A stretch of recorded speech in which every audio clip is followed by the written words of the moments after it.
નમસ્કાર વિદ્યાર્થી મિત્રો, ફરી એકવાર સ્વાગત છે આપનું અમરીશ સરના ક્લાસમાં। આજે આપણે વિદ્યુત રસાયણમાં આગળ જોઈએ તો તેમાં સ્વાધ્યાયનો 3.17મો દાખલો જોઈશું। સ્વાધ્યાયનો 3.17 ખૂબ જ મહત્વનો દાખલો છે બેટા। આપણે સરસ મજાની ચર્ચા કરી છે કે આપણને નંબર 1 આપેલો છે Fe3+ બરાબર યાદ રાખીશું બેટા। Fe3+ aqueous અને I- aqueous। શું આ બંને વચ્ચે આપણે સ્વાધ્યાયમાં જોઈશું તો લખ્યું છે કે શું આ બંને વચ્ચે પ્રક્રિયા શક્ય છે કે નહીં, મીન્સ ફિઝિબલ છે કે નહીં એનું અનુમાન કરો। અનુમાન કરો, ચાલો અનુમાન કરો કે આ બંને વચ્ચે પ્રક્રિયા શક્ય છે। ચાલો બહુ સરસ મજાની વાત કરી છે। અહીંયા આપણે શું કરીશું પહેલા તો દીકરા કે Fe3+ આપ્યો છે અને I- આપ્યો છે, બરાબર ધ્યાન આપશો। Fe3+ આપણી પ્રમાણિત રિડક્શન પોટેન્શિયલની જે EMF શ્રેણી કોષ્ટક 3.1 કાઢો। ચલો કોષ્ટક 3.1 એમાં Fe3+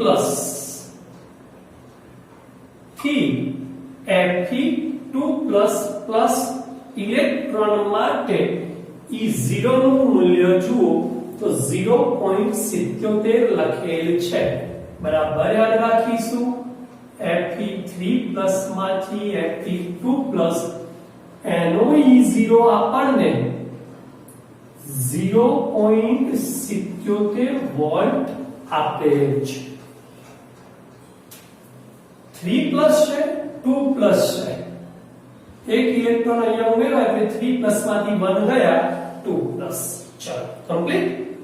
નંબર 2 I- જોઈશું।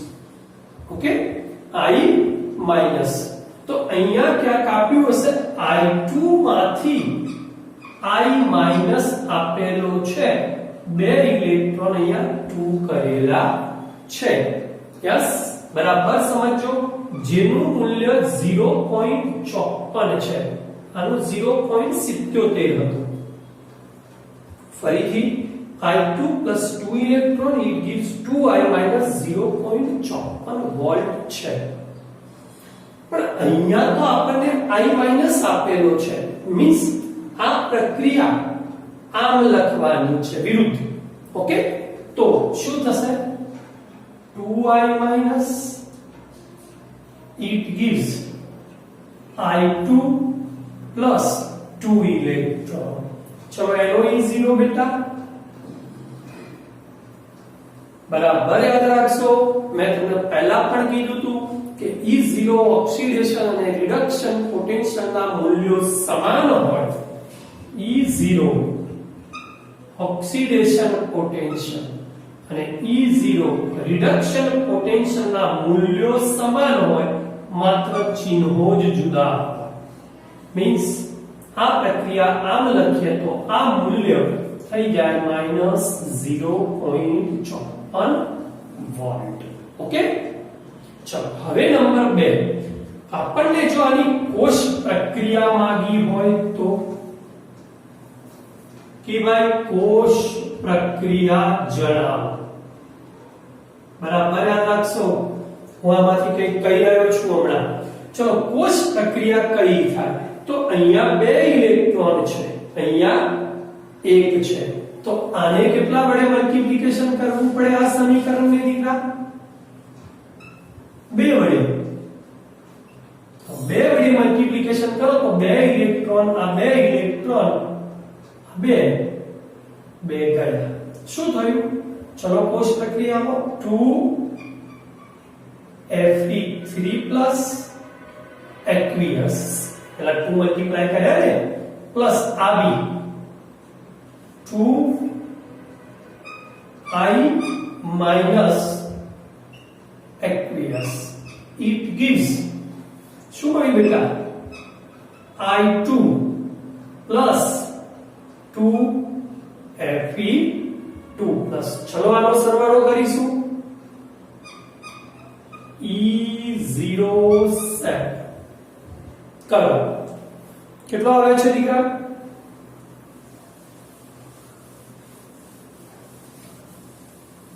0.77 માંથી 0.54 જાય ગણી કાઢો કેટલા આવે છે 7 માંથી 4 ગયા તો 5 અહીં મૂલ્ય પ્લસ આવ્યું કે માઈનસ વોલ્ટ પ્લસ ઓકે જો E07 નું મૂલ્ય ધન આવે તો લખાય કે Fe3 પ્લસ અને I માઈનસ વચ્ચે પ્રક્રિયા શક્ય છે અહીં Fe3 પ્લસ અને I માઈનસ વચ્ચે પ્રક્રિયા શક્ય છે ઓકે હવે મારે તમને થોડી વધારાની વાત કરવી છે આમાં એમ લખી દે બેટા કે બરાબર સમજો આમાં એમ લખી દે કે ભાઈ કોષનું નિરૂપણ જણાવો ચલો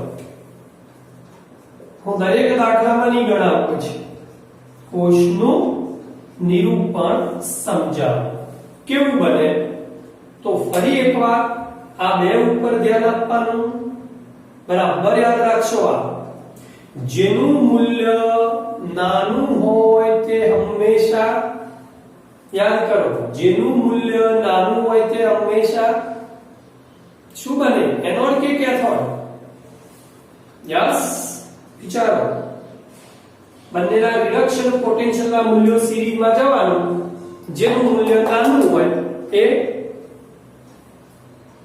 એનોડ ને જેનું મોટું હોય કેથોડ ચલો તો આમાં એનોડ કોણ બનશે હા તમને એમ થાય કે સાહેબ આ મૂલ્ય નાનું છે એમ નહીં અને રિડક્શન પોટેન્શિયલમાં ફેરવી દેવાનું ઓકે ચલો તો નિરૂપણ શું થશે हम कोई कैसे जरा Pt I2 I minus aqueous क्षार से 2 Fe3 plus Fe2 plus દ્રાવણ છે બંને બેટા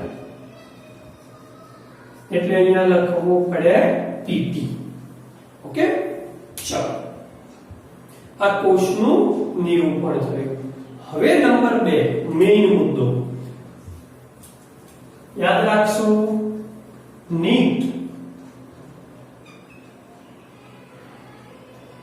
2019 માં આ જ પ્રશ્નમાંથી કંઈક આગળ પૂછાયું નીટ 2019 જોઈ શકો છો બેટા આ ચેપ્ટરનો આ પ્રશ્ન પૂછાયો કે 2Lp3 2i i2 2Fe2 ની પ્રક્રિયા માટે તમને E0 સે લગભગ 0.24 આપેલો છે ત્યાં 0.24 વોલ્ટ છે તો આ પ્રક્રિયા માટે ડેલ્ટા G નું મૂલ્ય જણાવો ડેલ્ટા G0 કેટલા બરાબર યાદ રાખીશું આના આ જ દાખલો હે એક જ સ્ટેપ આપણે આગળ જવાનું છે મિત્રો delta G0 is equal to minus NF E07 બીજું આ પ્રક્રિયા સમીકરણ ઉપરથી તમારે n નું મૂલ્ય શોધવાનું છે સમજો કેવી રીતે તો 3 દુ 6 પ્લસ માંથી 2 દુ 4 પ્લસ બન્યા પ્લસ 6 માંથી પ્લસ 4 એટલે n બરાબર 2 એમ ખબર ના પડે તમને સમીકરણ આપેલું છે માટે તમે ગણવું પડે પણ અહીંયા તો આપણે જાણતા જ હતા કે n બરાબર કેટલા હતા બેટા 2 હતા ઓકે ચાલો તો -2 ગુણ્યા f ઇન બ્રેકેટ્સ માં પાછો f નું મૂલ્ય લખીને આપ્યું છે 96500 અને E0 સેલ 0.24 જે આવે ને જવાબ તે જૂલમાં આવે, પણ મિત્રોએ જવાબ માઈનસમાં આવશે, કિલો જૂલમાં માંગેલો છે. તો આ જવાબ કેટલો આવે એ ગણીને મને જણાવશો. બરાબર યાદ રાખશો. નીટ 2019 માં આ જ પ્રશ્ન ઉઠાયો છે. મને ખ્યાલ છે ત્યાં સુધી આ જ પ્રશ્ન નીટ 2006 માં બી કોષનું નિરૂપણ કેવી રીતે થાય એ આ પ્રશ્ન નીટ 2006 માં છે. પીએમટી હતી એ વખતે બેટા, પીએમટી માં આ લગભગ 2006 માં આ પ્રશ્ન પૂછાયો કે ભઈ તમને આપી દીધેલા છે કોષનું નિરૂપણ કેવી રીતે થાય. નીટ 2019 માં એ જ પ્રશ્ન ફરીવાર આ આપેલું છે, E0 સેલ આપેલો છે, ડેલ્ટા G0 ગણવાનો કીધો છે, ગણીને મને કહેશો જરા. ઓકે, વિડિયો પોઝ કરી એકવાર લખી દેશો. ચલો નંબર 2 જોઈએ બેટા.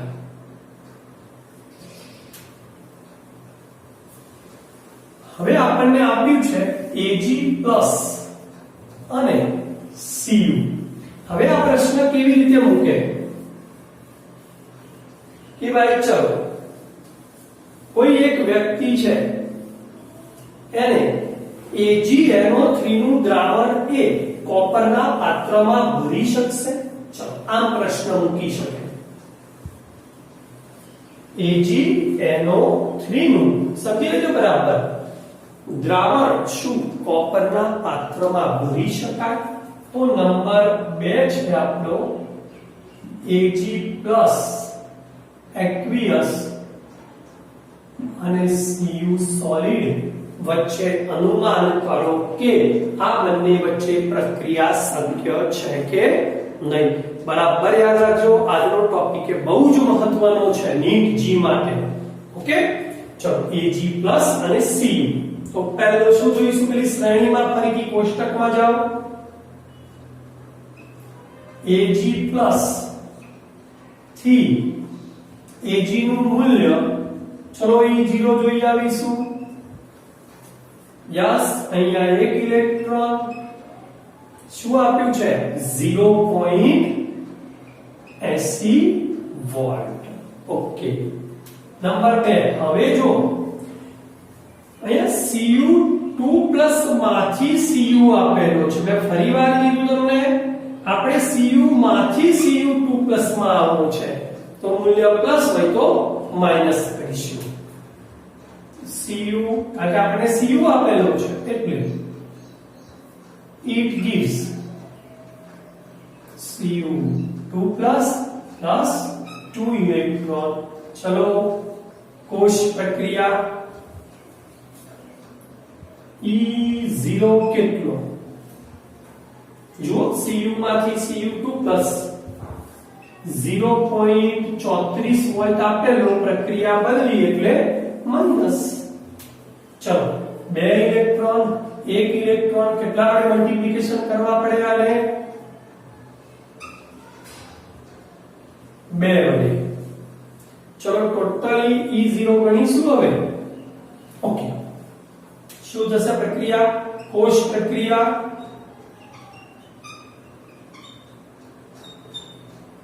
Yes 2Ag+ aqueous. આ ઇલેક્ટ્રોન ગયા plus Cu solid, it gives 2Ag solid અને Cu2+ aqueous. ચલો E0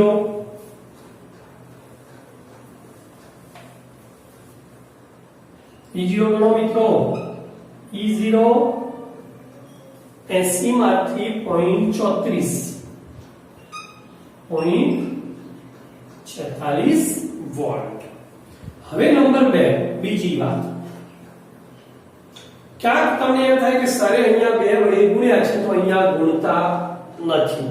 આના માટે મારા આગળના લેક્ચરમાં તેની ચર્ચા કરેલી છે, છતાં પણ કહી દઉં કે આને 2 વડે ગુણવામાં આવે પણ E0 sin નું મૂલ્ય ક્યારેય બદલાતું કારણ કે E0 એ 1 મોલર સાંદ્રતા છે ને 1 મોલર સાંદ્રતાની વ્યાખ્યા ક્યારેય પણ બદલાતી નથી એટલે પ્રક્રિયા સમીકરણને 2 વડે ગુણો ત્યારે E0 સેલ ક્યારેય બદલાતો નથી પરંતુ E સેલ નું મૂલ્ય કારણ કે સાંદ્રતા બદલાય તો E સેલ બદલાય E0 સેલ બદલાતો નથી બરાબર યાદ રાખીશું બેટા ચલો E0 સેલ પ્લસ આવ્યો કે માઈનસ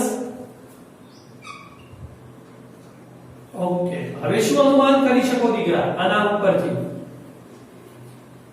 કે ભાઈ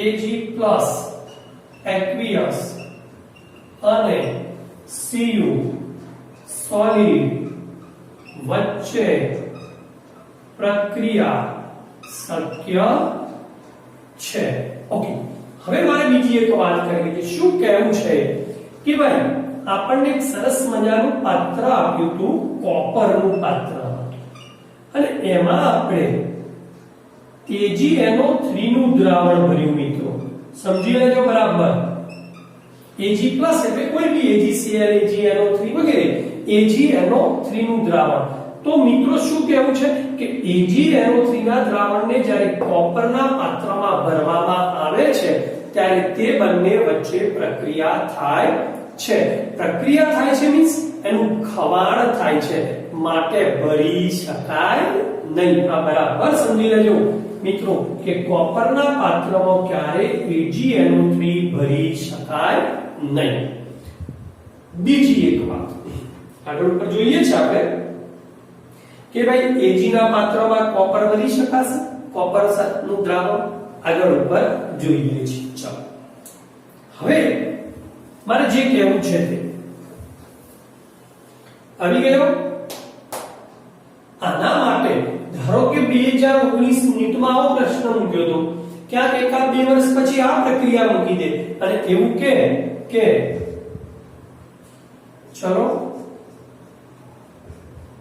નીટમાં પૂછાય અથવા આપણા ગુજરાત બોર્ડની ગુસ્કેટની એક્ઝામમાં પૂછાય કે આ પ્રક્રિયા માટે ડેલ્ટા G0 ક્વેશ્ચન માર્ક ચલો ગણી અને હોમવર્ક આ તમારું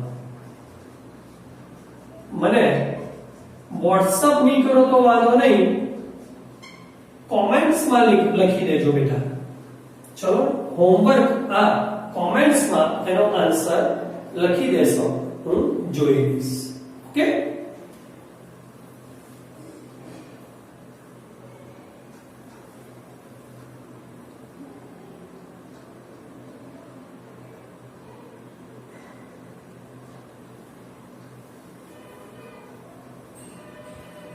ઓકે ચલો નંબર 3 હવે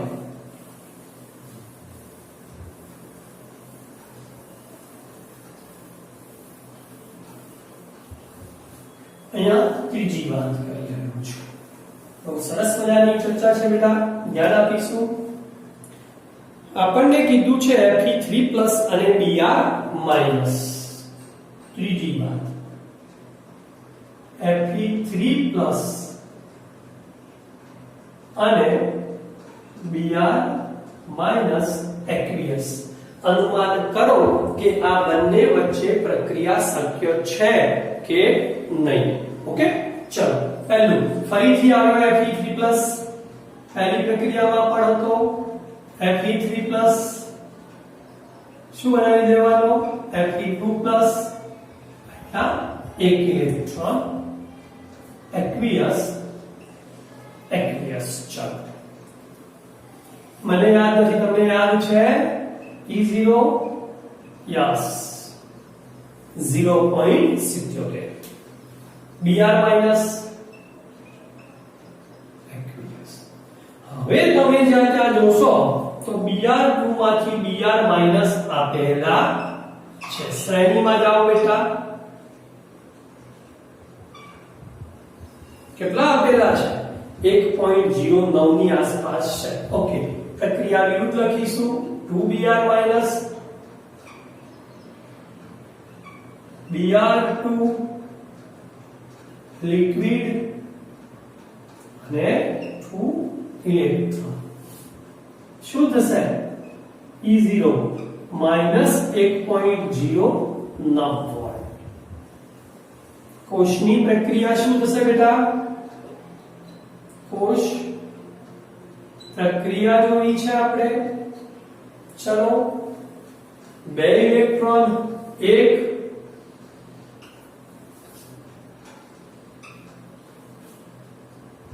ક્રોસ 2, યસ,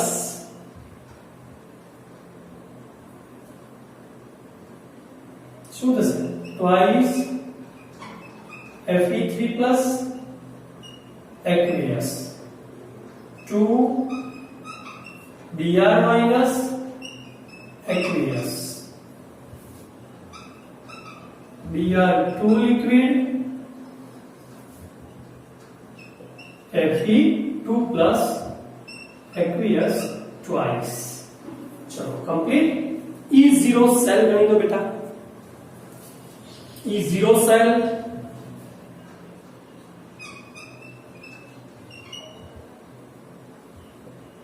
नौ માંથી 2 પોઈન્ટ, મારા મતલબથી 0.32 વોલ્ટ આવે છે, ગણી દઉં.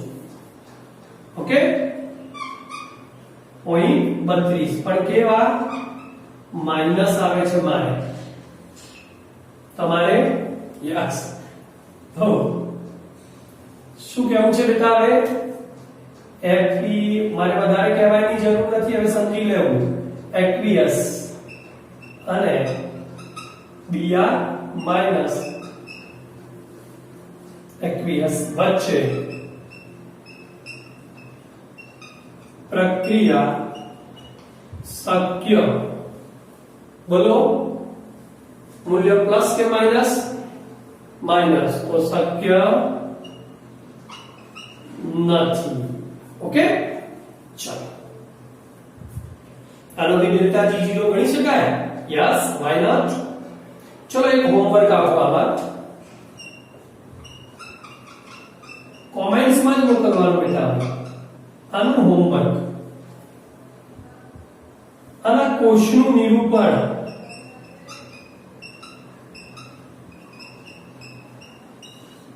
મને જો કોમેન્ટ્સ માં ફાવે તો બરાબર છે, ના ફાવે તો WhatsApp કરી દેશો કોર્સનું નિરૂપણ. ચાલો કે 3.17 નો ચોથો અને પાંચમો દાખલો એ ફરીથી હોમવર્ક સ્વાધ્યાય 3.17 નો 4 અને 5 નંબરનો એક્ઝામ્પલ, એ બંને તમારું હોમવર્ક. ઓકે બેટા, चलो एक वक्त वीडियो पॉज करी लखी देशो.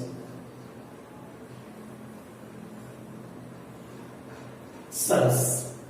આજના લેક્ચરમાં આપણે સ્વાધ્યાયમાં કઈ પ્રક્રિયાઓ શક્ય છે કે નહીં એવી 3.17 ની કેટલીક પ્રક્રિયાઓ જોઈ. આવી ઘણી બધી પ્રક્રિયાઓ હું તમને નીટ અને જીના પોર્શનમાં સરસ મજાના ઉદાહરણો લઈ અને સમજાવીશ. તમે સમજી શકો છો કે જો 2019 માં 2006 માં આવા પ્રશ્નો આવેલા હોય તો આ પ્રક્રિયાઓ કેટલી મહત્વની છે, જેને બરાબર ધ્યાનપૂર્વક સમજી લખી અને કમ્પ્લીટ કરશો બેટા. ઘણા બધા પ્રશ્નો આમાંથી નીકળી શકે છે જે નીટ પોર્શનમાં આપણે આગળ ઉપર જોઈશું. ત્યાં સુધી અમૃતસરને રજા આપશો. ફરી એ જ આનંદ અને ઉમંગ સાથે મળીએ નેક્સ્ટ ક્લાસમાં. જય શ્રી કૃષ્ણ.